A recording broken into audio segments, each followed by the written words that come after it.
యానాం శివారు కనకాలపేట గ్రామంలో సంక్రాంతి ఉత్సవ కమిటీ ఆధ్వర్యంలో 8వ సంక్రాంతి సంబరాలు ఘనంగా నిర్వహించారు. ఈ ఉత్సవాలలో వివిధ ఆటల పోటీలు నిర్వహించారు. ఈ సందర్భంగా పరిసర ప్రాంతాలకు చెందిన గ్రామస్తులు ఉత్సాహంగా ఆటల పోటీల్లో పాల్గొన్నారు.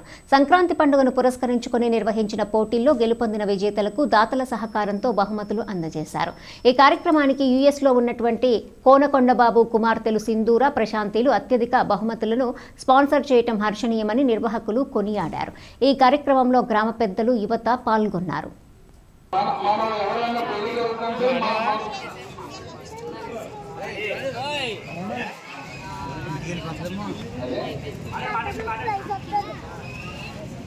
ఇప్పుడు మన ఇంట్లో ఒక పెళ్లి కడుతున్నాం.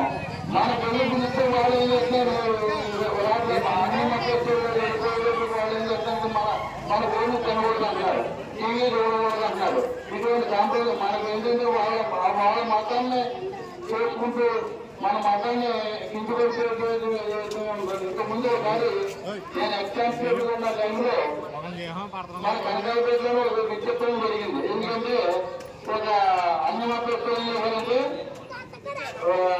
చెయ్యాలి, కోటి రూపంతో కొడితే సరకాలు మాట్లాడతాం. ఈ విధంగా ఉండాలి. మన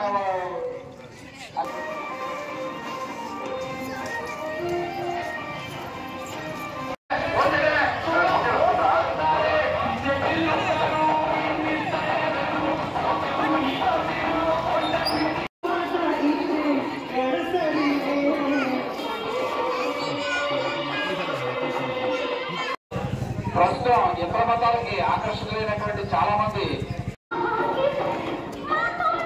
రే ముగ్గులు కేకరా రే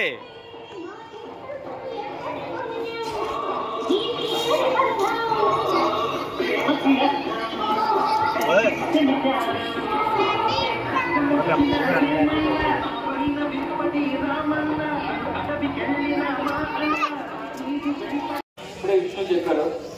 అది హిందూ మతంలోనే పుట్టుకగా మనం అందరం అటువంటి మతాలు చేసి మనం వెళ్ళిపోతే మన తల్లిని మనం